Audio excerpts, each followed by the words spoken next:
반갑습니다. 2020학년도 고등학교 2학년 물리학 1 오리엔테이션을 시작하도록 하겠습니다. 먼저 제 소개를 할게요. 저는 올 한 해 여러분들과 함께 물리학 1을 공부하고 여러분들에게 물리학 1 수업을 할 박정규입니다. 이미 이 오리엔테이션을 보는 대다수의 학생들은 작년 1년 동안 저와 통합과학을 공부했었는데요. 올 한 해도 여러분들과 함께 과학을, 그 중에서도 물리를 공부하게 돼서 정말 기쁘게 생각하고 있습니다. 올 한 해도 잘 부탁드릴게요. 저는 올해 1학년 담임을 맡았습니다. 그래서 2층 1학년 교무실에서 근무하고 있는데요. 이 얘기를 왜 하냐면 여러분들 중 물리를 공부하다가 궁금증이 생긴다면 언제든지 언제라도 2층 1학년 교무실로 찾아오기 바랍니다. 그러면 제가 최대한 성심성의껏 답변을 해주도록 노력하겠습니다. 그러니 부담 갖지 말고 언제든지 찾아오기 바랍니다. 그러면 선생님 소개는 여기까지 하도록 하고 이제 본격적으로 물리학 1의 단원들을 살펴보도록 하겠습니다. 물리학 1 교재는 여러 종류가 있는데 우리는 그 중에서도 천재교육으로 공부를 할 거예요. 이 천재교육의 물리학 1 교재 앞부분을 보면 목차가 나오는데 이 목차를 보면 물리학 1은 크게 세 가지 대단원으로 구성되어 있어요. 첫 번째 대단원은 바로 역학과 에너지. 그럼 이 역학과 에너지는 또 어떻게 구성되어 있는가? 총 세 가지 중단원으로 구성되어 있는데 첫 번째 중단원은 바로 힘과 운동, 두 번째 중단원은 열과 에너지, 세 번째 중단원은 특수상대성 이론으로 구성되어 있어요. 한번 이 단원에 대해서 알아볼게요. 자, 대단원 1은 역학과 에너지를 보면 어디서 뭔가 많이 봤던 단어가 들어있네요. 뭘까요? 바로 이 역학 그리고 에너지입니다. 이 역학부터 볼게요. 역학 어디서 들어봤어요? 네, 맞아요. 바로 작년 저와 함께 통합과학 첫 파트에서 다뤘던 역학적 시스템에서 봤었죠. 그 역학입니다. 그렇다 보니 이 역학과 에너지의 첫 번째 중단원인 힘과 운동은 작년에 공부했던 역학적 시스템과 굉장히 유사성이 많습니다. 작년 역학적 시스템에서 뭘 다뤘었나요? 관성, 힘, 중력, 운동량과 충격량 이러한 것들을 다뤘죠? 네, 맞습니다. 이 힘과 운동에서도 그러한 내용들을 다룹니다. 뉴턴의 운동 법칙, 관성 법칙, 가속도 법칙, 작용 반작용 법칙, 또 운동량과 충격량, 그리고 운동량 보존이라고 하는 새로운 것까지 힘과 운동에서 하게 될 거고요. 그럼 두 번째 중단원, 바로 열과 에너지. 위에서 봤던 에너지가 나오네요. 그럼 이 에너지는 어디서 봤을까? 맞아요. 작년 통합과학 저와 함께 했던 마지막 파트, 발전과 신재생 에너지. 그 에너지인데 이 열과 에너지는 사실 발전과 신재생 에너지랑은 그렇게 큰 연관성이 없습니다. 이 열과 에너지에서는 주로 뭘 다루냐?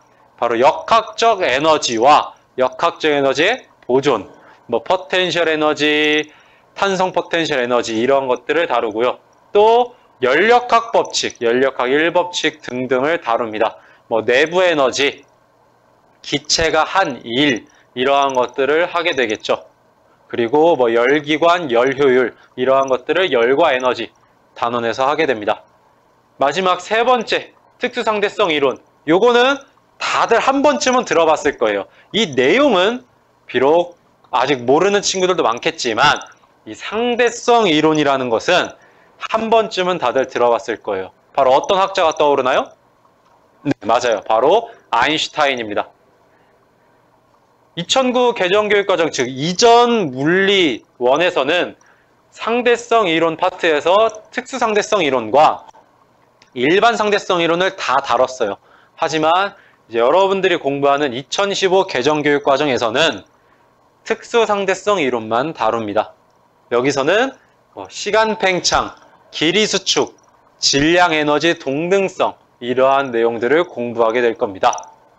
이렇게 해서 첫 번째 대단원인 역학과 에너지를 마치면 바로 두 번째 대단원으로 넘어가게 됩니다. 두 번째 대단원은 바로 물질과 전자기장입니다. 그럼 이 물질과 전자기장은 어떻게 구성이 되어 있는가? 첫 번째 중단원 바로 전기, 두 번째 중단원 자기입니다. 전기에서는 전기력, 스펙트럼, 그리고 에너지 준위, 고체의 에너지띠, 반도체 등을 공부할 거고요. 두 번째 자기에서는 전류에 의한 자기장, 그래서 앙페르 법칙, 또 전자기유도를 공부할 거예요. 전자기유도 어디서 들어봤나요? 네, 맞습니다. 아까 말했던 통합과학의 가장 마지막 파트인 발전과 신재생 에너지, 그 파트의 첫 번째, 바로 도입부에서 바로 우리는 패러데이의 전자기 유도를 공부했었죠. 그 패러데이의 전자기 유도를 여기 자기에서도 다시 한번 하게 될 겁니다. 이렇게 두 번째 대단원인 물질과 전자기장까지 마치게 되면 마지막 세 번째 대단원인 바로 파동과 정보통신을 하게 됩니다. 여기도 마찬가지로 두 개의 중단원을 이루어져 있는데요. 첫 번째는 파동, 두 번째는 빛과 물질의 이중성입니다. 파동에서는 파동이 뭔지, 파동의 굴절, 그리고 전반사, 그리고 파동의 간섭, 전자기파 이러한 것들을 공부하게 될 거고요. 마지막 두 번째 파트는 빛과 물질의 이중성, 말 그대로 빛의 이중성, 물질의 이중성에 대해 다루게 됩니다. 여기서 말한 이중성이란 두 가지 성질을 동시에 지니고 있다. 이 두 가지 성질이란 바로 입자성, 파동성인데 이러한 내용들은 여러분들한테 아직은 생소할 거예요. 저와 함께 차근차근 공부해서 올 한 해 이 총 3개의 대단원을 공부하는 게 우리 목표입니다. 지금 단원 소개를 하다 보면 처음 듣는 단어 또는 들었지만 기억이 잘 나지 않는 단어들, 개념들이 있을 텐데 모른다고 절대 겁먹지 말고 저와 함께 처음부터 차근차근 공부해 나가면 많은 것들이 이해될 테니까 겁먹지 말고 저와 함께 공부하면 됩니다. 아셨나요? 자, 그럼 이렇게 단원 소개는 여기까지 하도록 하고 이 물리학 1을 처음 접하는 여러분들에게 제가 해주고 싶은 얘기가 있어요. 그 얘기를 좀 해볼까 해요. 제가 해주고 싶은 말. 자, 첫 번째는 일단 여러분들은 작년에 과학 관련 과목으로 통합과학이라는 것을 공부했습니다.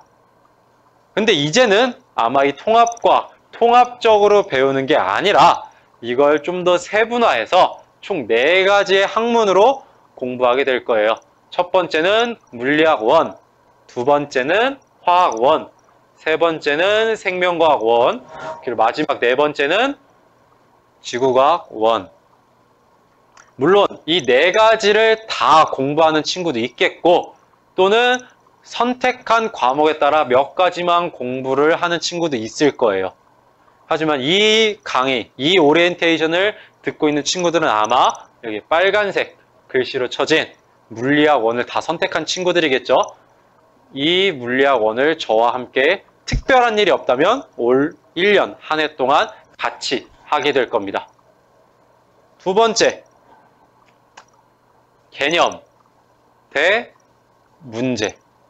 이거는 작년부터, 아니죠, 그 이전부터 여러분 선배들부터 저한테 계속 물어봤던 거예요. 저는 시험 성적 올리기 위해서 학습지, 교과서 내용을 계속 봐요. 그런데도 성적이 안 나와요. 이런 친구들도 있고요.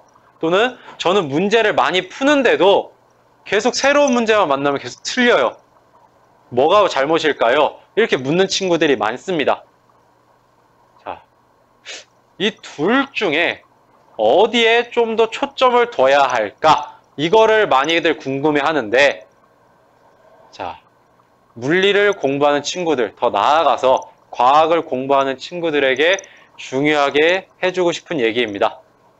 학습한 개념과 그 개념을 적용하는 문제를 반드시 같이 연습해야 합니다. 이 둘은 개별적으로 따로따로 갈 게 아니에요. 함께 하나로 같이 가야 하는 것들입니다. 분리해서 따로따로 생각할 게 아니라 개념을 학습했으면 반드시 그 개념을 적용한 문제도 풀어보는 연습을 꼭 해야 합니다. 아셨나요? 조금 더 나아가서 얘기해 볼게요. 이 과목들, 아까 말했던 그 4가지 과목들을 보면요. 또 물리학과 화학, 생명과학, 지구과학은 조금 차이점이 있어요. 어떤 차이점이 있느냐? 화학, 생명과학, 지구과학 같은 경우는 문제가 요만큼이면, 죄송합니다. 개념이 이만큼이면 문제도 이만큼이 있어요. 그런데 물리학은 개념은 요만큼인데 이 개념으로 풀어야 될 문제는 요만큼이나 돼요. 이게 무슨 얘기냐? 여러분들은 분명 교과서나 학습지에서 요만큼의 개념을 보는데 이 개념을 갖고 풀어야 될 문제의 유형이나 개수는 이만큼이나 된다는 거죠. 이게 물리학과 다른 3가지 과목의 차이예요. 이것은 뭐가 더 학문적인 우위에 있다, 이런 얘기가 절대 아닙니다. 차이점이야, 말 그대로.